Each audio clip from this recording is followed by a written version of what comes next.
સો good morning વિદ્યાર્થી મિત્રો, આપણે જોઈ રહ્યા છીએ હવે ન્યૂટનનો ત્રીજો નિયમ. ત્રીજા નિયમ શરૂ કરતા પહેલા આપણે થોડુંક ડોન્ટ વરી, વોઇસ કંઈ ચોંટ્યો નથી. હા, થોડુંક રિવિઝન આપણે કરી લઈએ. રાઈટ, કોનો રિવિઝન છે? લોઝ ઓફ મોશન્સ, ન્યૂટનના પહેલો અને બીજો નિયમ. ઓકે, સો શું હતો પહેલો નિયમ? ફટાફટ આ પોર્શનમાં રિવિઝન થોડુંક ડિસ્કસ કરીએ. What is the first law of motion? So basically એવું કહીએ છીએ કે ભાઈ ફર્સ્ટ લો જે છે that gives the definition of the force, બળની વ્યાખ્યા આપે છે. રાઈટ, એટલે આપણે કોઈ પણ પદાર્થ ઉપરનું પરિણામી બાહ્ય બળ એટલે that is the net force અને વિચ ઇઝ ઇક્વલ ટુ 0. એટલે કે કોઈ પણ પદાર્થ પરનું પરિણામી બાહ્ય બળ શૂન્ય હોય તો આપણે ભણી ગયા કે એનો એક્સેલરેશન 0 થઈ જાય. બરાબર, આપણે ભણી ગયા એટલે પ્રવેગ એટલે શું થશે કે વેગમાં આ a0 એટલે વેગમાં ફેરફાર, પ્રવેગ એટલે વેગમાં ફેરફાર, અને વેગમાં ફેરફાર 0 તો વેગ અચળ, ધેટ મીન્સ કે v that is constant, remains constant. આપણો ફર્સ્ટ લો હતો. સેકન્ડ લો આપણે ભણી ગયા that is f net is equal to dp by dt. આ કેસની અંદર f0 લઈએ છીએ, આની અંદર આપણે f0 નથી લેતા. મીન્સ આ કેસની ફર્સ્ટ લો ની અંદર f આપણે 0 લઈએ છીએ, આની અંદર f is not equal to 0 લઈએ છીએ. ધેટ મીન્સ કે the value of the magnitude of force is something here, કંઈક હોય જ. અને એ f નેટ છે એના કારણે એ પદાર્થના મોમેન્ટમમાં શું ચેન્જ થાય? મોમેન્ટમમાં with respect to time change થાય છે. તો આ આપણે પહેલો અને બીજો નિયમ ભણ્યા. અને હવે આપણે જઈએ છીએ ત્રીજા નિયમ પરથી. તો ત્રીજા નિયમ માટે તમને ખબર છે કે શું છે થર્ડ લો?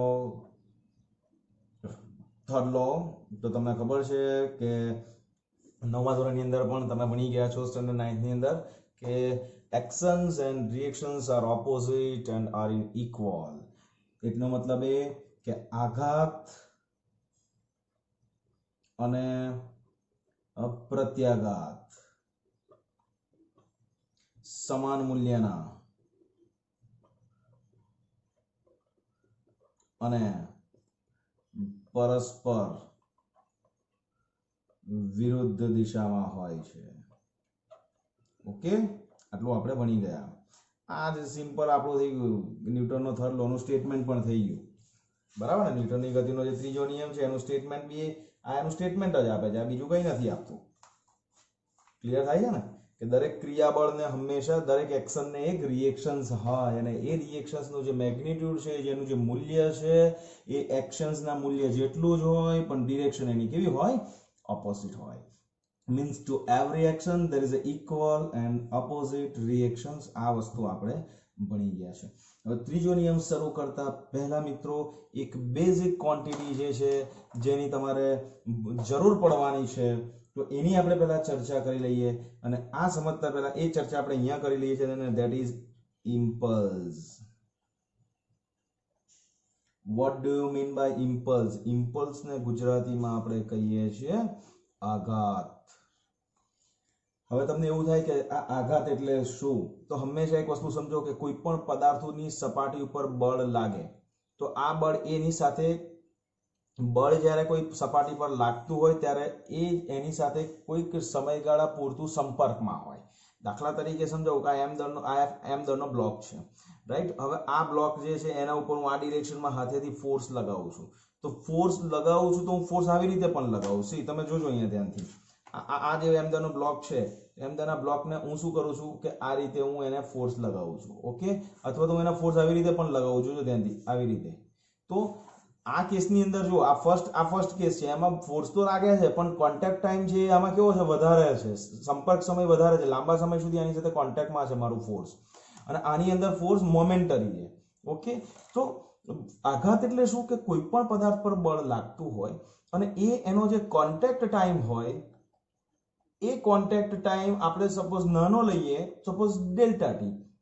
તો f ઇન્ટુ ડેલ્ટા ટી એટલે આપણે એવું કહીએ છીએ કે બળ ગુણ્યા આ બળ જેટલા સમયગાળા માટે લાગે છે તે સમયગાળો, એનો ગુણાકાર કરીએ તો મળતી પરિણામી ભૌતિક રાશિ જે છે that is f delta t, અને this is your impulse of body, that is આને કહીએ છીએ આપણે બળનો આઘાત. હવે તમને એવું થાય સાહેબ આ જાણવાની, આ બળનો આઘાત શોધવાની જરૂરિયાત કેમ ઊભી થઈ? તો એક વસ્તુ એ પણ કહી દો, આ જ બળનો આઘાત એટલે f delta t યાદ રાખવાનું. હવે તમને કહો કે અત્યારે છે ને આ પરિસ્થિતિ છે, જુઓ તમે, આના ઉપર હું ફોર્સ લગાવું છું, આ એમ દળનું બોડી છે, રાઈટ, આના ઉપર એક ફોર્સ લગાવું છું 5 ન્યૂટન, ધારો કે 5 ન્યૂટન ફોર્સ લગાવું છું, અને એ ઘડિયાળ સ્ટાર્ટ કરો તો ટાઈમર ગોઠવો, તમે ઘડિયાળ સ્ટાર્ટ કરશો તો ઓકે અહીંયા આવ્યા અને મેં 5 સેકન્ડ માટે બળ લગાડ્યું, તો 10 ન્યૂટન, ધારો સપોઝ હું 20 ન્યૂટન ફોર્સ લગાવું, 5 ન્યૂટન સુધી 5 સેકન્ડ સુધી લગાવું તો 20 into 5 that is 100, એ 100 ન્યૂટન સેકન્ડ એ આપણો બળનો આઘાત થઈ ગયો. બળના આઘાતનો એકમ કયો થઈ ગયો અહીં ઘડી? F into delta T, એટલે ન્યૂટન into સેકન્ડ. અને પારિમાણિક સૂત્ર that is homework for you. આનું પારિમાણિક સૂત્ર તમારે યાદ રાખવાનું છે કે શું છે પારિમાણિક સૂત્ર તે. બોલો, કઈ તકલીફ નથી અહીંયા સુધી ને? ફાઇન. હવે તમે જુઓ કે બળનો આઘાત જે છે ઘણી વખત શું થાય છે, આની અંદર તો કેવું છે કે ફોર્સ લાગે છે ને ત્યારે સમયગાળો માપી શકીએ એવી પરિસ્થિતિ છે, પણ આની અંદર મેં કેટલા સમય સુધી ફોર્સ લગાવ્યો તો એ સમયગાળો બહુ સૂક્ષ્મ છે, અને સૂક્ષ્મ સમયગાળો જ્યારે માપવાનું સરળ ન હોય ત્યારે બળનો આઘાત તમે માપી શકતા નથી, કારણ કે બળનો આઘાત માટે F તમે નક્કી કરી શકો છો, એ તમારા હાથમાં છે. That is in your choice કે તમે કેટલું ફોર્સ લગાવવું છે. પણ સમયગાળો ઘણી પરિસ્થિતિમાં એવો છે, ચલો હું એક વસ્તુ કહું કે એક બોલને દિવાલ પર હું ફેંકું છું, તો દિવાલ પરથી એ સ્પર્શ કરીને દિવાલ એના પર પાછું ફોર્સ લગાવીને પાછો મારી તરફ બોલને ફેંકે છે, એ સમયગાળો આપણે નથી માપી શકતા પ્રોપરલી. તો એવા સંજોગોમાં તમારે બળનો આઘાત માપવો હોય તો તમારે કેવી રીતે માપવાનું, કે એના માટે તમને કહી દઉં કે F delta T is equal to તમને ખબર છે, અને that is delta P, અને this equations we have to derive from this one. આ ઇક્વેશન પરથી આપણે તારવ્યું. સો dp ઇઝ, અહીંયા તમે જુઓ F into dt that is equal to dp.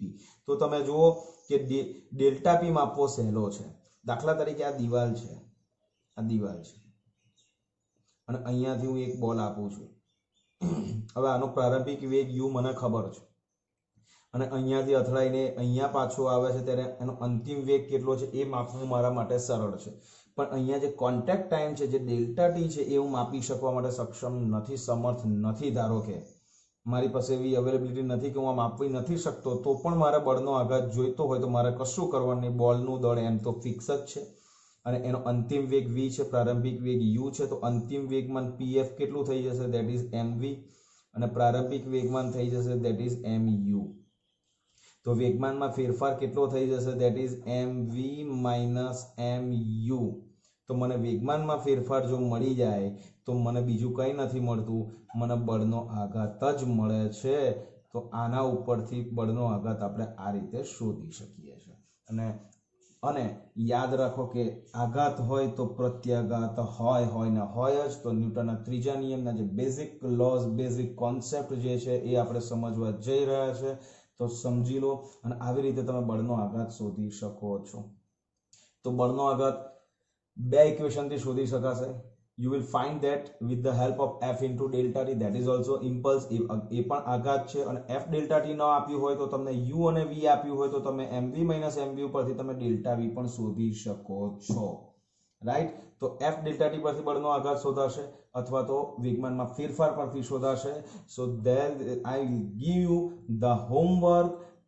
See the textbook page number 96, અને ઉદાહરણ એક્ઝામ્પલ નંબર ઉદાહરણ 5.4 તમારે જોઈ લેવાનું.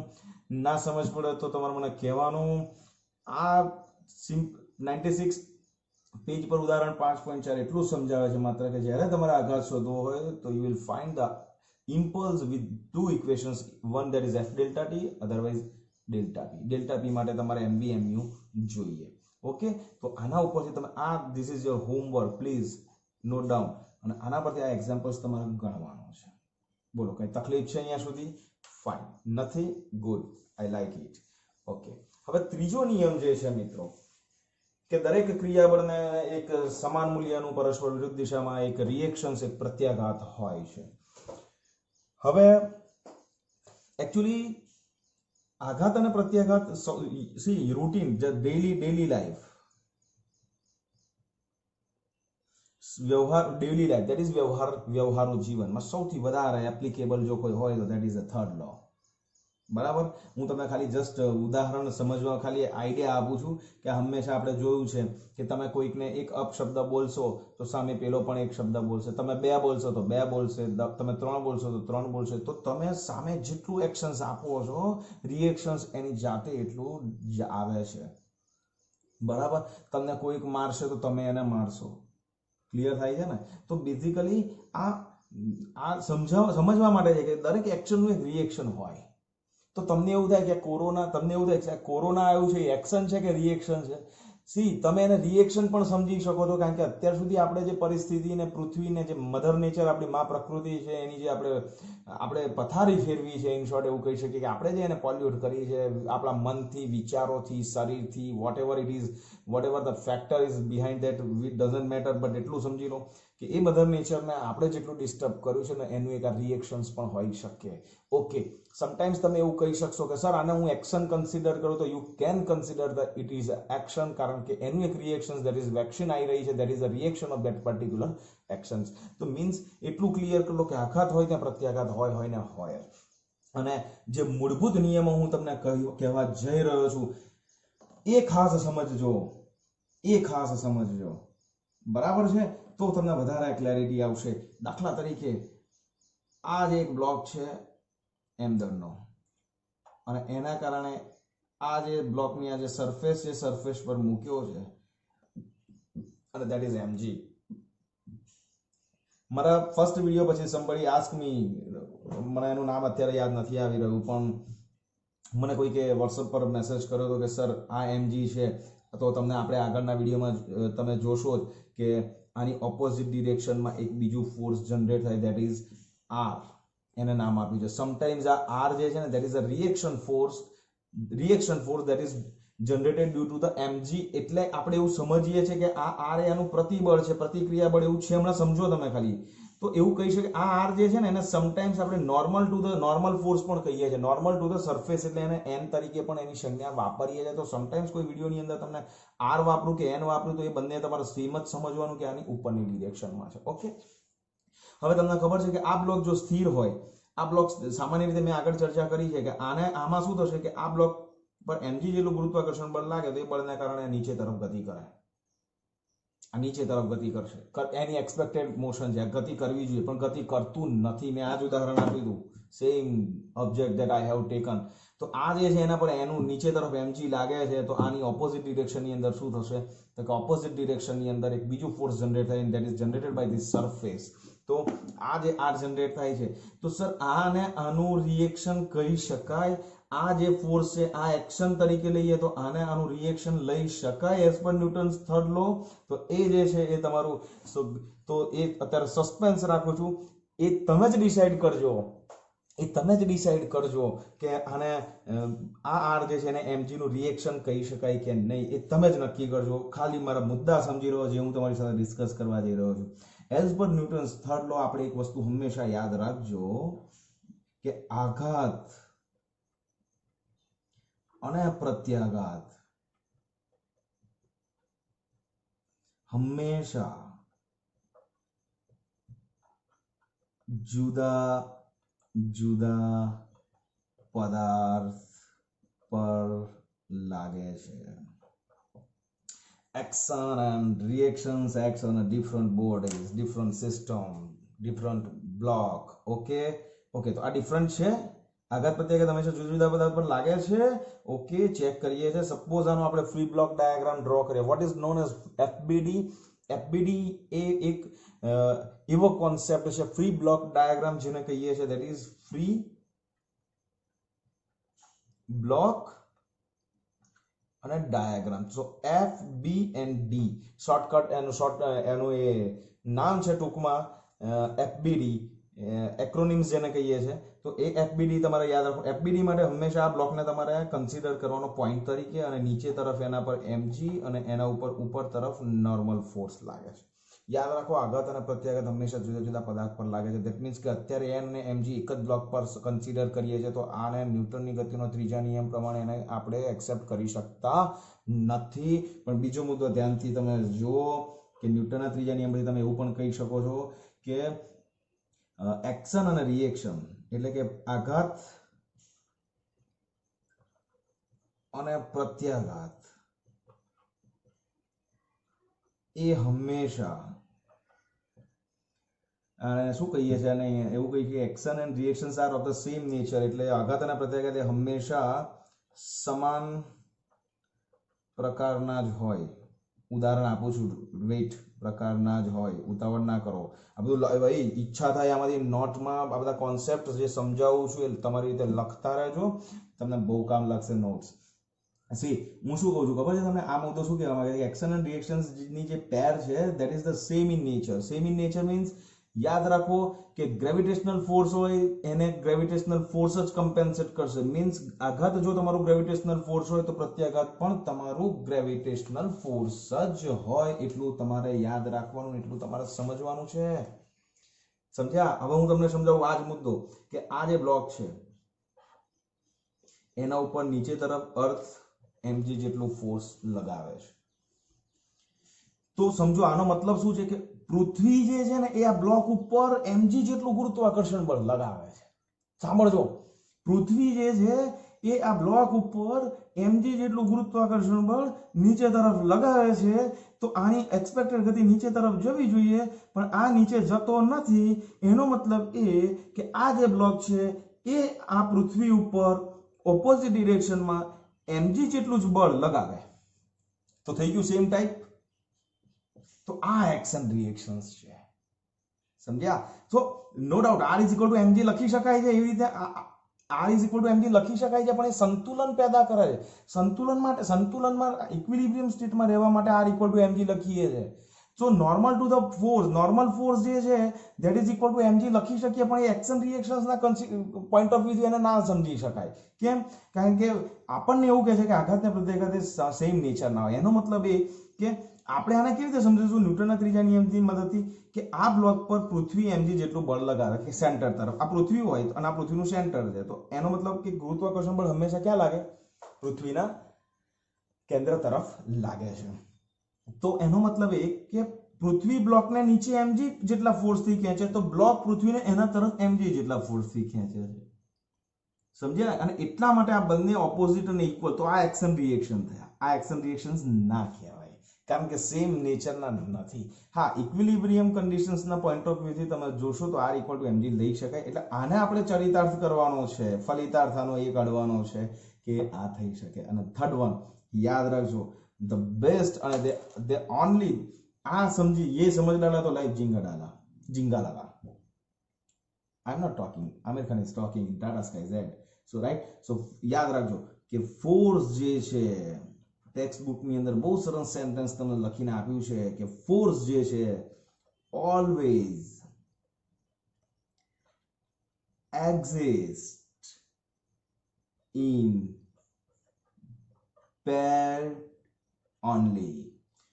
ગુજરાતીમાં એને લખીએ કે બળ હંમેશા જોડમાં જ ઉદ્ભવે.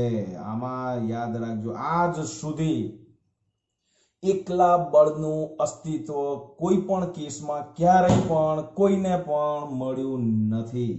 યાદ રાખજો કે જ્યાં ફોર્સ મળ્યું છે કોઈ પણ એક, ત્યાં બીજું એક રિએક્શન્સ એની સામે એને મળ્યું જ છે. મિત્રો ક્લિયર થાય છે?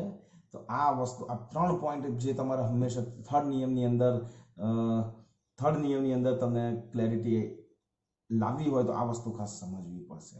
હજુ પણ કહું છું, આ r અને mg ને ઇક્વિલિબ્રિયમ કન્ડિશનના પોઈન્ટ ઓફ વ્યૂથી જુઓ તો આ એક્શન રિએક્શન્સ ન કહેવાય. બટ તમને એવું થાય ઓકે સર, તો આના ઉપર r લાગે તો છે જ ને, નીચે નથી જતો. તો યસ, તો આ સરફેસ જે છે આ બ્લોક ઉપર r લગાડે છે, તો આ બ્લોક એ આ સરફેસ પર નીચે r લગાવશે, તો આ r એક્શન થશે, તો આ રિએક્શન થશે. ક્લિયર છે? સો કમ્પેન્સેશન જે છે એકબીજાને સંતુલન કરવાની જે પરિસ્થિતિ છે એ ખાસ સમજો. સો આઈ હોપ કે જે લોકોએ મને આ ક્વેશ્ચન પૂછ્યો હતો કે સર r = mg જે છે એને ન્યૂટનની ગતિના ત્રીજા નિયમ પ્રમાણે આઘાત પ્રત્યાઘાત કહી શકાય, તો એઝ પર ન્યૂટન્સ થર્ડ લો ના કહી શકાય, કારણ કે સેમ નેચરના નથી. આપણે એને સમજવા માટે આ કન્સિડરેશન લેવાનું કે mg ને કમ્પેરિઝનમાં આ બ્લોક નીચે, આ પૃથ્વી આના પર mg લગાડે તો આ બ્લોક પૃથ્વી પર mg ઉપર તરફ લગાડે. That is the reactions. Okay, અને જો આ બ્લોક ઉપર તરફ સરફેસ આ બ્લોક પર એન ઉપર તરફ લાગે તો આ બ્લોક એ સરફેસ પર નીચે તરફ ફેન લાગે. That is the reaction of that R or there N. Clear? કઈ ડાઉટ બચ્ચા લોગ? નથી? So I hope you'll enjoy the Newton's third law of motion. તો બચ્ચાઓ થોડાક એક્ઝામ્પલ જોઈએ છે, જુઓ ધ્યાનથી, મજા આવશે અને વધારે ક્લેરિટી આવશે. પણ ઓકે, અને એની જરૂર પછી પડશે એટલે હમણાં ધ્યાન આપજો. ચાલો ઓકે. આ એક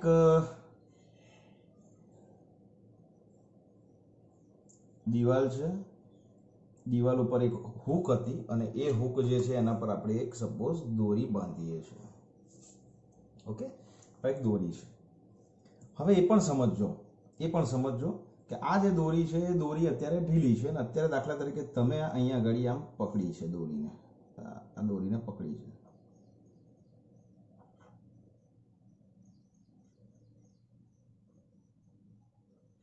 જો આપણને આપણું ડ્રોઈંગ સારું નહીં, પણ આ તમે છો એવું તમે સમજીને ચાલજો, બરાબર? એટલે આપણને આ તમે એવું ના થાય કે સર આ શું છે, આ તમે છો, ધારી લો એવું, અને એવું ધારી લો. ઓકે, હવે દાખલા તરીકે તમારું દળ જે છે દેટ ઇઝ ઇક્વલ ટુ આપણે કન્સિડર કરી લઈએ છીએ દેટ ઇઝ 100 kg. સર એટલું બધું નથી, આટલું બધું વેઇટ ના લો તમે.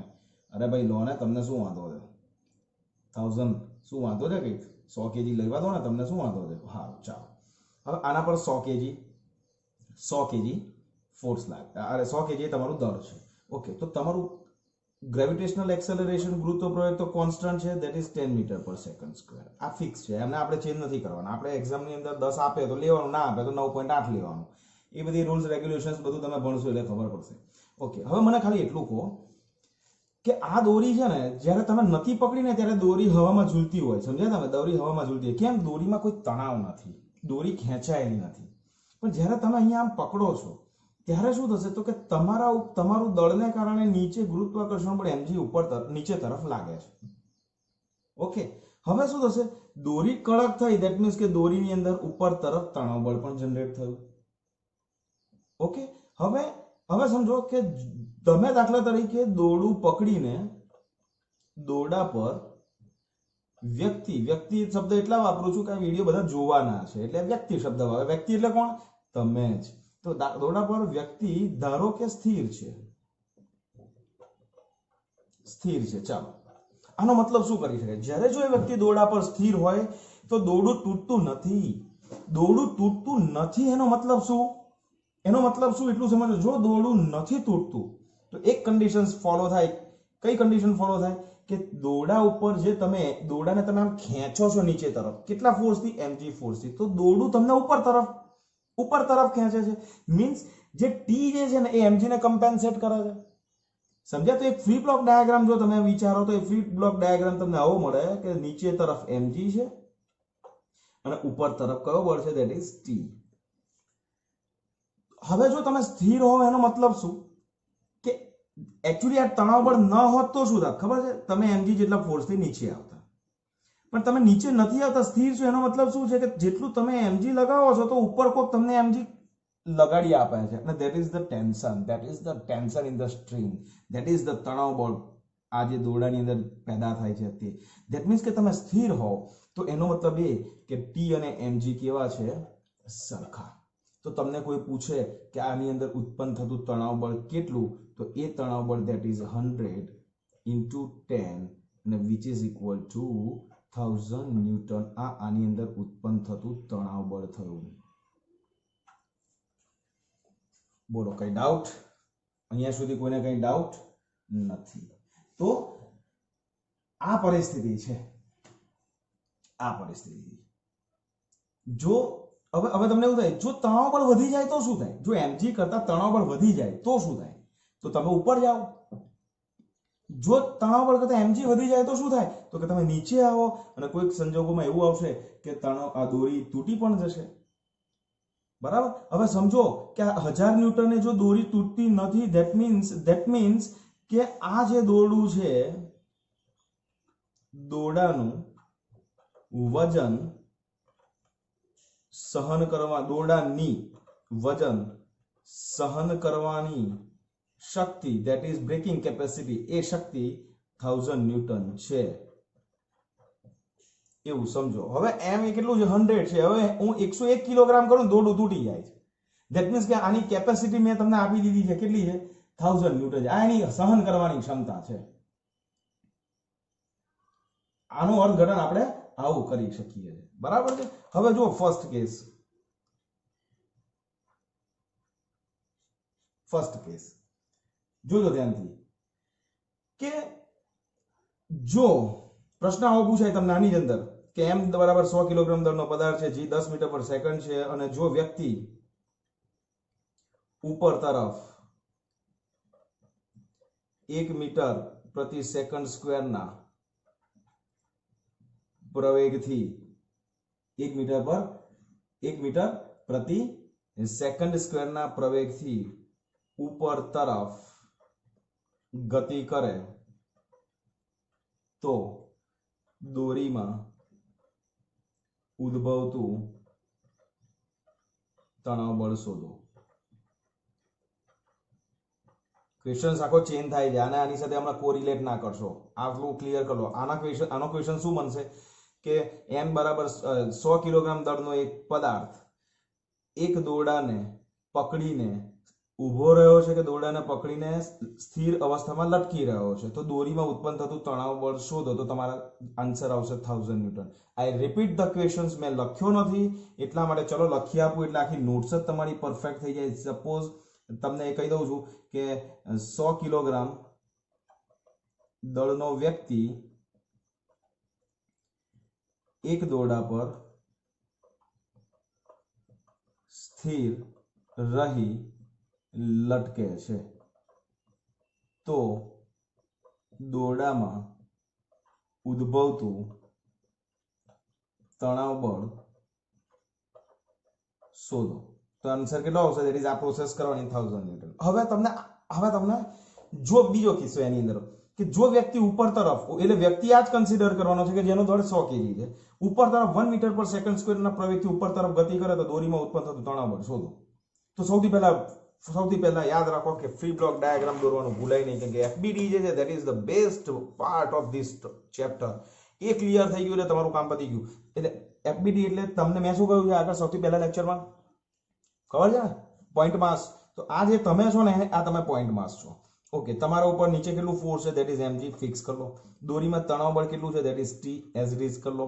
હવે તમે સ્થિર નથી તમે ગતિ કરો છો તો તમે કઈ તરફ ગતિ કરો છો? ઉપર તરફ ગતિ કરો છો તો તમારું f જે નેટ છે ધેટ ઇઝ ઇક્વલ ટુ ઉપર તરફ મળશે અને વિચ ઇઝ ઇક્વલ ટુ કેટલું? ma. પરિણામી બળ આપણે ન્યૂટનના બીજા નિયમ પ્રમાણે ભણી ગયા ma. તો આને એટલે સમજો mg નીચે તરફ છે t ઉપર તરફ છે બંને સરખા નથી. હવે એ ક્લિયર કરી લો. આ બંને સરખા નથી. સરખા હોય તો એકબીજાને એ સ્થિર હોય. હવે શું છે આ ઉપર તરફ ગતિ કરે છે. ઉપર તરફ ગતિ કરી શકે ધેટ મીન્સ કે ઉપર તરફ કોણ છે? t. નીચે તરફ mg. તો યાદ કરો ઉપર તરફ ગતિ કરતા હોય તો ઉપર તરફના ફોર્સ તમારે પ્લસ લેવાના નીચે તરફના ફોર્સ તમારે માઇનસ લેવાના. ક્યારે? પરિણામી બળ શોધવા. તો ઉપર તરફનું ફોર્સ કોણ છે? That is t. તો t as it is plus નીચે તરફ કોણ છે? ધેટ ઇઝ માઇનસ mg અને વિચ ઇઝ ઇક્વલ ટુ પરિણામી બળ અને that is equal to f net અને which is equal to m into a. Okay. તો આના પરથી આવું લખાય કે t minus mg is equal to ma. So t is equal to equation આવશે ધેટ ઇઝ mg પેલી બાજુ જશે તો m into g plus a. તો m is equal two that is 100 which is given અને આ જે છે ધેટ ઇઝ 10 અને પેલું છે તમારું 1 તો 10 પ્લસ 1 ઇઝ ઇક્વલ ટુ આવશે 1100 newton. So t is equal two 1100 newton. ચાલો તમે સમજો તમે આ દોરડાને પકડીને ઊભા છો અને લટકી રહ્યા છો એ સમયે ફોર્સ કેટલું છે? તણાવ દોરીમાં તણાવ કેટલું છે? 1000 ન્યૂટન. તમે 1 મીટર પ્રતિ સેકન્ડ સ્ક્વેરથી ઉપર ચડો છો ત્યારે દોરી 1000 ન્યૂટન તણાવ ફેસ નહીં કરે 1100 ન્યૂટન કરશે. હવે તમારે દોરડું હવે તમારે ઉપર ચડવું હોય તો તમારે તમારો પ્રવેગ ઓછો કરવો પડે. જો પ્રવેગ ઓછો કરશો તો તણાવ બળ ઓછું થશે. 1000 થી ઓછું તો નહીં જ થાય. એ તો ક્લિયર છે તમને? એ તો ક્લિયર છે. 1000 થી તણાવ બળ 1000 થી ન્યૂટન થી તો ઓછું નહીં જ થાય. હા, તમે 1001, 1002, 1003, 1004, 1100 સુધી જઈ શકશો, પણ 1000 થી નીચે નહીં જઈ શકો. ક્લિયર થાય છે? ક્લિયર થાય છે ને? તો યાદ રાખો, 1100 ન્યૂટન ફોર્સ જો આ ફીલ કરતું હોય અને દોરડાની કેપેસિટી જો 1000 ન્યૂટન હોય તો દોરડું તૂટી જવાની શક્યતા છે. કારણ કે દોરડાની વજન કરવાની સહનશક્તિ જો 1000 ન્યૂટન હોય, જો અત્યારે છે એવું ધારી લો, જો છે 1000 ન્યૂટન છે તો આ તૂટી જશે. હવે તમને એક્ઝામની અંદર આવા ક્વેશ્ચન પણ પૂછાય. આ રકમ આપી દીધી છે,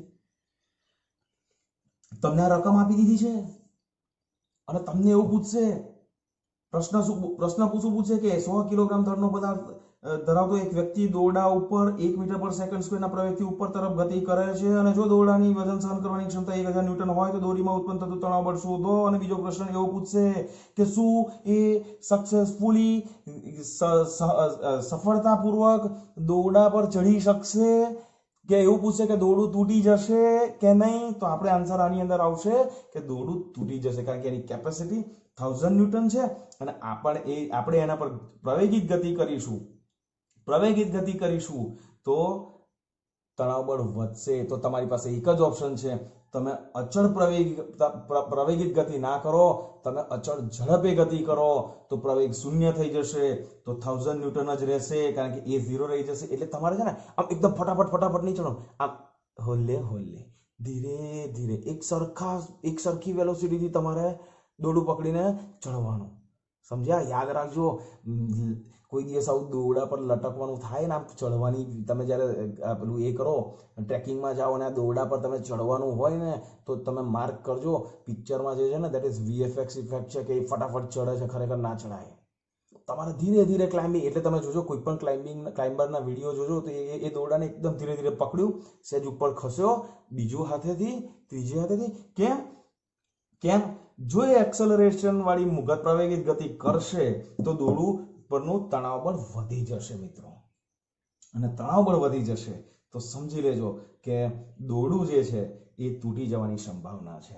તો આઈ હોપ કે તમને બધાને ક્લેરિટી આવી ગઈ હશે. So I am going to be give you that one homework. તો આ જે છે એ તમારો હોમવર્ક છે. Don't give me answer, don't message the answers, કારણ કે મને 100% ખબર છે, મને મારા જાત પર ભરોસો છે કે તમે જો આ સમજ્યા હશો તો ડેફિનેટલી તમે લોકો આન્સર સાચો જ લાવવાના છો. ક્લિયર છે? તો હું તમને લોકોને હોમવર્ક આપું છું ને રકમ લખું છું. જોજો કે ભાઈ 150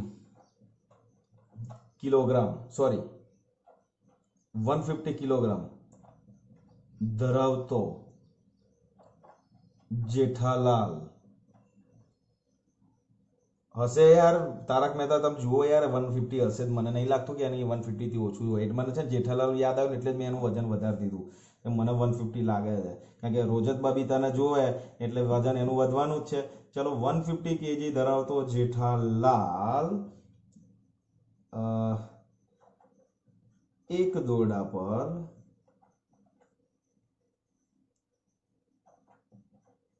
જેનું તણાવ બળ સહન કરવાની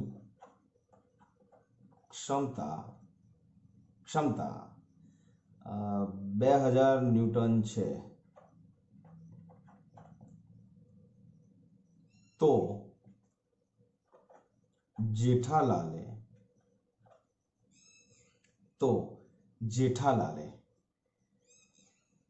સફળતાપૂર્વક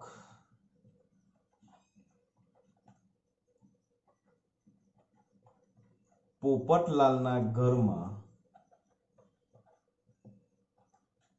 પ્રવેશ કરવો હોય. બબીતા ના લખાયેલા, માર પડે, આપણી દયા છે ને, ગોડો કરી નાખશે. અને જેઠાલાલે જો સફળતાપૂર્વક પોપટલાલના ઘરમાં પ્રવેશ કરવો હોય, કોણ બોલ્યું? બબીતા. કોણ બોલ્યું? આખો દાડો અરે બબીતાને જેઠો યાદ નહીં કરતો એટલું તો તમે લોકો કરો છો. જેઠાલાલે સફળતાપૂર્વક પોપટલાલના ઘરમાં પ્રવેશ કરવો હોય તો તેણે કેટલા પ્રવેગથી ગતિ અથવા તો ક્લાઇમ્બિંગ કરવું પડે.